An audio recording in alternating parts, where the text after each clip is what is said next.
Hello बच्चों, आज हम सब इतिहास का जो पार्ट 9 है स्वतंत्रता युद्ध का अंतिम चरण, उसके आगे का देखेंगे। ठीक है, तो हमने यहाँ पे भारत छोड़ो आंदोलन का महत्व यहाँ तक पढ़ा था। अब हम आज़ाद हिंद सेना के बारे में देखेंगे। ठीक है, तो यहाँ पे हमने देखा कि भारत छोड़ो आंदोलन में कितने सारे लोगों ने भाग लिया और कितने सारे लोगों की जान गई, और लेकिन इसके बाद भी लोगों ने इस आंदोलन को जारी रखा और इसे अगस्त क्रांति भी कहा जाने लगा। ठीक है, अभी हम देखते हैं आज़ाद हिंद सेना के बारे में। अभी यहाँ पे देखो, भारत छोड़ो आंदोलन शिखर पर था। ठीक है, भारत छोड़ो आंदोलन तो चल ही रहा था, उसमें भारत की स्वतंत्रता प्राप्ति हेतु नेताजी सुभाष चंद्र बोस ने भी बहुत सारे प्रयास किए। नेताजी सुभाष चंद्र बोस के बारे में तो सभी को पता है। भारत की पूर्वी सीमा पर हजारों भारतीय सैनिक जो थे अंग्रेजों के खिलाफ युद्ध करने के लिए खड़े थे। वे सैनिक कौन थे? आजाद हिंद सेना के थे। ठीक है, और उनके नेता कौन थे? नेताजी सुभाष चंद्र बोस। अभी आजाद हिंद सेना और नेताजी सुभाष चंद्र बोस, नेताजी सुभाष चंद्र बोस का नाम आता है तो लोगों को पता चल जाता है कि आजाद हिंद सेना उनकी ही सेना थी। बाद में चल के हुई थी, पहले क्या था इसके बारे में हम आजाद हिंद सेना के बारे में डिटेल में देखते हैं। अभी आप देखो, सुभाष चंद्र बोस राष्ट्रीय सभा के एक महत्वपूर्ण नेता थे। उन्होंने 2 बार राष्ट्रीय कांग्रेस का अध्यक्ष पद भी संभाला था। इंग्लैंड द्वितीय विश्व युद्ध में उलझा हुआ है। ठीक है, इंग्लैंड द्वितीय विश्व युद्ध में उलझा हुआ है और इसी का लाभ उठाते हुए भारत को अपना आंदोलन जो है और प्रखर बनाना चाहिए, ऐसी जो सोच थी वो किसकी थी? नेताजी सुभाष चंद्र बोस की, है ना। आपको तो पता है द्वितीय विश्व युद्ध चल रहा था और इंग्लैंड जो था द्वितीय विश्व युद्ध में सम्मिलित था। ठीक है, लेकिन बहुत सारे लोगों का जो वरिष्ठ नेता थे, राष्ट्रीय कांग्रेस के जो वरिष्ठ नेता वगैरह थे, उनके बीच मतभेद हुआ और जिसके परिणाम स्वरूप सुभाष चंद्र बोस ने अध्यक्ष पद का क्या दिया? त्यागपत्र दे दिया। वो अध्यक्ष पद से हट गए। ठीक है, जनता के सामने अपने विचार रखने के लिए उन्होंने फॉरवर्ड ब्लॉक दल की भी स्थापना की। ठीक है, नेक्स्ट क्या है कि सुभाष चंद्र बोस अपने भाषणों द्वारा अंग्रेजी सत्ता के विरुद्ध विद्रोह करने का आह्वान भारतीयों से करने लगे कि हमें ज्यादा से ज्यादा क्या करना चाहिए, जितनी ज्यादा हम अंग्रेजी सत्ता को कमजोर बनाएंगे, जितना वो कमजोर होगा और जितना ज्यादा हम मजबूत रहेंगे, उतनी जल्दी हमको स्वतंत्रता जो है वो मिल जाएगी।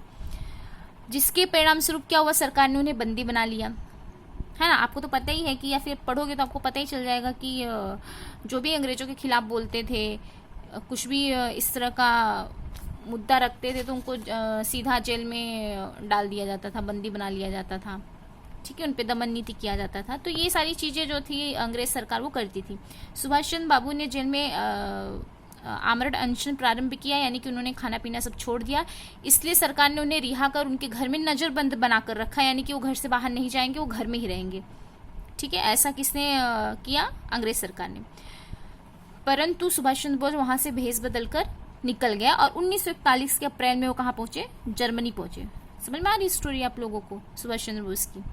ठीक है, वहां से वो छुपकर भेष बदलकर वहां से निकल के कहाँ चले आए? जर्मनी। ठीक है, जर्मनी के रेडियो बर्लिन केंद्र से उन्होंने जनता से भारत की स्वतंत्रता प्राप्ति के लिए सशस्त्र युद्ध में हिस्सा लेने का भी आह्वान किया कि जो युद्ध सशस्त्र युद्ध में हिस्सा लेना चाहिए।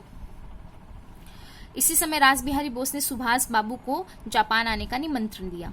अभी तक वहां कहाँ पे थे? जर्मनी में थे। कौन? सुभाष चंद्र बोस। अभी कहाँ जा रहे हैं? जापान में जा रहे हैं। किसने बुलाया था? रासबिहारी बोस ने। आजाद हिंद सेना की स्थापना, यहाँ पे ध्यान से देखिए कि रासबिहारी बोस ने जापान में 1915 ईस्वी से वो क्या थे? वहां पे रह रहे थे। ठीक है, और दक्षिण पूर्वी एशिया के देश प्रेमी भारतीयों को संगठित कर, समझ में आ रहा है, इंडियन इंडिपेंडेंस लीग नाम का भी संगठन स्थापित किया था। क्या नाम था? Indian independence league. इंडिपेंडेंस यानी क्या होता है? स्वतंत्रता, स्वतंत्र। ठीक है, इस लीग का स्थापना किया था और 1942 के पूर्वार्ध में जापान ने दक्षिण पूर्वी एशिया के उन प्रदेशों को जीत लिया जो प्रदेश अंग्रेजों के क्या थे? अधीन थे। अंग्रेजों के अधीन होने यानी कि इंग्लैंड के अधीन होना। ठीक है, वहां ब्रिटिश सेना में कार्यरत हजारों भारतीय सैनिक और अधिकारी जो है किसके हाथ लगे? जापान के हाथ लगे। क्यों अधिकार जापान के हाथ में क्यों लगे? क्योंकि उसने क्या किया? एशिया के उन प्रदेशों को जीत लिया जो प्रदेश जो थे अंग्रेजों के अधीन थे। अधीन होने की वजह से वहां पे क्या थे? भारतीय सैनिक भी काम कर रहे थे। भारत जो था वो पहले से ही ब्रिटिश के अधीन था। ठीक है, तो जिसकी वजह से भारतीय सैनिक और कुछ अधिकारी जो है जापान के हाथ लगे। युद्ध में बंदी बनाया गया भारतीय सैनिकों की एक पलटन कैप्टन मोहन सिंह के नेतृत्व में रासबिहारी बोस जी ने तैयार की। उसे आजाद हिंद सेना नाम दिया गया। बहुत सारे लोगों को, मतलब बहुत सारे बच्चों को ऐसा लगता है कि आजाद हिंद सेना जो है नेताजी सुभाष चंद्र बोस ने ही बनाया था, पर नहीं, ये बनाया किसने था? ये रासबिहारी बोस जी ने। ठीक है। आगे चलकर नेताजी सुभाष चंद्र बोस ने आजाद हिंद सेना का क्या किया, पूरा नेतृत्व किया। ये जो उसकी पूरी बागडोर है रास बिहारी बोस जी ने सुभाष चंद्र बोस जी को दिया। 1943 के अक्टूबर महीने में नेताजी ने सिंगापुर में आजाद हिंद सरकार की स्थापना की। उसमें शाहनवाज खां, जगन्नाथ भोसले, डॉक्टर लक्ष्मी स्वामीनाथन इत्यादि उनके सहयोगी थे। कैप्टन लक्ष्मी स्वामीनाथन झांसी की रानी महिला पलटन की प्रमुख थी। और नेताजी सुभाष चंद्र बोस ने सभी जनता से क्या आह्वान किया, तुम मुझे खून दो और मैं तुम्हें आजादी दूंगा का आह्वान किया। ये उनका क्या था, नारा था। किसका नारा था, सुभाष चंद्र बोस जी का। अभी देखिए आजाद हिंद सेना का पराक्रम। नवंबर 1943 में जापान ने अंडमान और निकोबार द्वीप जीत लिया, ठीक है, अंडमान निकोबार द्वीप। और बाद में जीत कर वे आजाद हिंद सरकार को सौंपे गया और नेताजी ने उन्हें क्रमशः शहीद और स्वराज यानी कि अंडमान को शहीद और निकोबार को स्वराज नाम दिया। 1944 में आजाद हिंद सेना ने म्यांमार में अराकन प्रदेश भी अपने नियंत्रण में कर लिया। असम की पूर्वी सीमा की चौकियां भी जीत ली। इसी अवधि में आजाद हिंद सेना को जापान से प्राप्त होने वाली सहायता क्या हो गई, बंद हो गई। क्यों बंद हो गई, क्योंकि अब यहाँ पे ध्यान देना कि जापान क्या है, द्वितीय विश्व युद्ध में सम्मिलित हुआ है। वो द्वितीय विश्व युद्ध में क्या कर रहा है, लड़ाई कर रहा है बाकी देशों के साथ, ठीक है। तो बाद में क्या हुआ था, अभी मैं आगे बताती हूँ। जापान से प्राप्त होने वाली सहायता बंद हो गई। परिणामतः इम्फाल का अभियान, इम्फाल का है पता है ना आपको, पूर्वांचल की तरफ, अभियान अधूरा रह गया। परंतु प्रतिकूल परिस्थिति में भी आजाद हिंद सेना की जो सैनिक थे वो पूरे जीवटता के साथ लड़ते रहे। लेकिन इस अवधि में जापान ने आत्मसमर्पण कर दिया। क्यों आत्मसमर्पण कर दिया जापान ने, क्योंकि जब द्वितीय विश्व युद्ध हुआ था तो जापान के जो 2 शहर थे हिरोशिमा और नागासाकी पर परमाणु बम का इस्तेमाल किया गया था, जिसकी वजह से पूरी तरह से वो जापान जो है पूरी तरह से ध्वस्त हो गया था, ठीक है, जिसकी वजह से जापान ने आत्मसमर्पण किया। और 18 अगस्त 1945 को सुभाष चंद्र बोस का भी विमान दुर्घटना में निधन हुआ।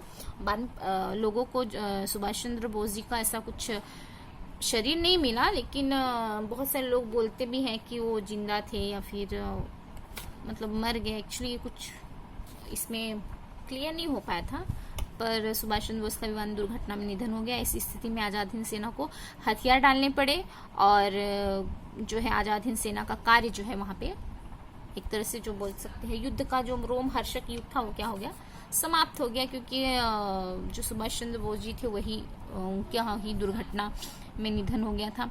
आगे चल के ब्रिटिश सरकार ने आजाद हिंद सेना के अधिकारियों पर, यहाँ पे ध्यान देना, राजद्रोह का भी अभियोग चलाया। राजद्रोह पंडित जवाहरलाल नेहरू उसमें से कौन थे, पंडित जवाहरलाल नेहरू, भूला भाई देसाई, तेज बहादुर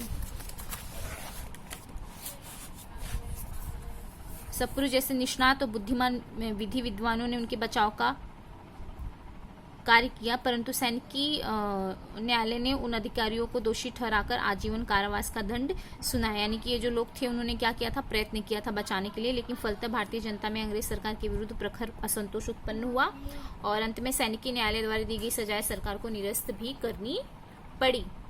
समझ में आ रहा है कि नहीं, क्योंकि भारतीय जनता काफी क्रुद्ध थी, जिसकी वजह से जो सैनिकी न्यायालय है उन्होंने जो सजाएं दी थी उसको बाद में निरस्त करना पड़ा, यानी खारिज करना पड़ा। भारतीय नौसेना और वायुसेना का विद्रोह। आजाद हिंद सेना से प्रेरणा पाकर नौ सैनिकों और वायु सैनिकों में भी असंतोष निर्माण हो गया।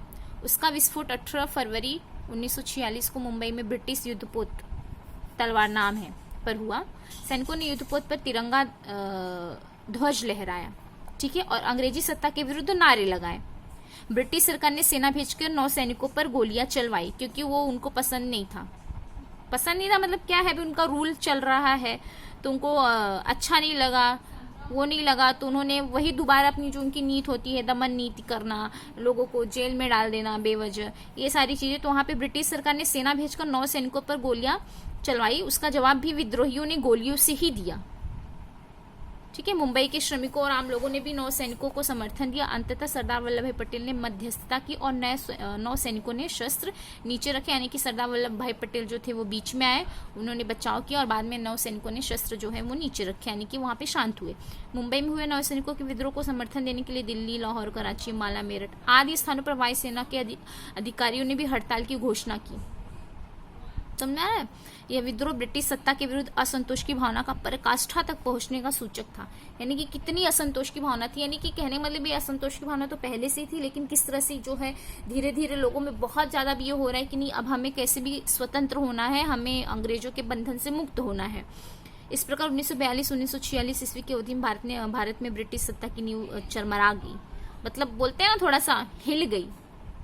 पहले क्या था, कुछ भी कर ले तो कोई उतना बोल नहीं पाता था, उतना कर नहीं पाता था, लेकिन अभी जितनी भी जनता थी सभी के अंदर ये था कि हमें अभी आजाद होना है, पूरी तरह से अंग्रेजों को यहाँ से हटाना है। भारत छोड़ो आंदोलन द्वारा भारतीय जनता का ब्रिटिशों के प्रति प्रखर विरोध अभिव्यक्त हुआ। सेना, नौसेना, वायुसेना अंग्रेज सत्ता के आधार स्तंभ थे, है ना। जो सेनाएं होती हैं वो क्या थे, आधार स्तंभ थे। किसके, मतलब एक सरकार के आधार स्तंभ होते हैं, चाहे वो कोई भी सरकार हो। जब वही उनके अगेंस्ट है तब समझ जाइए कि अभी ज्यादा टाइम ये चलने वाला नहीं है। सेना वे भी अब ब्रिटिश विरोधी बनने लगे थे। इन सभी घटनाओं के फलस्वरूप भारत पर अपनी सत्ता दीर्घकाल तक बनाए नहीं रखी जा सकी। यह बोध जो है अंग्रेज शासकों को हो गया था, क्योंकि यही नहीं था कि पहला आंदोलन हुआ है, इसके पहले असहयोग आंदोलन हो गया, सविनय अवज्ञा आंदोलन हो गया, ठीक है, यहाँ पे भारत छोड़ो आंदोलन हुआ, ठीक है। ये तो एक बहुत बड़े आंदोलन है। फिर हर एक राज्य में अपना अपना एक छोटा मोटा आंदोलन जो है वो चलता ही रहता था। कितना ब्रिटिश सत्ता यहाँ पे रह पाएगी तब, तो जिसकी वजह से वहाँ पे ब्रिटिशों को भी पता चल गया था कि अभी ज्यादा टाइम तक अभी हम यहाँ पे नहीं रह सकते, अब हमें जाना पड़ेगा। लेकिन फिर भी जितना हो सका उन्होंने कोशिश की। लेकिन हमारे जो महान नेता थे, आंदोलनकारी थे, स्वतंत्रता सेनानी थे, उन्होंने अपना यहाँ पे पूरा योगदान दिया, और उन्हीं की वजह से जो है हमें यहाँ पे आगे चल के आप देखोगे कि हम सभी को आज़ादी मिलती है। इसलिए हमें हमेशा चाहिए कि हम उन सभी लोगों का सम्मान करें, उनका रेस्पेक्ट करें, जिनकी वजह से आज हम यहाँ पे पूरी तरह से स्वतंत्र हुए हैं। ठीक है बच्चों, अब ये पार्ट का जो प्रश्न उत्तर है वो आप करके मुझे दिखाएंगे। चलो।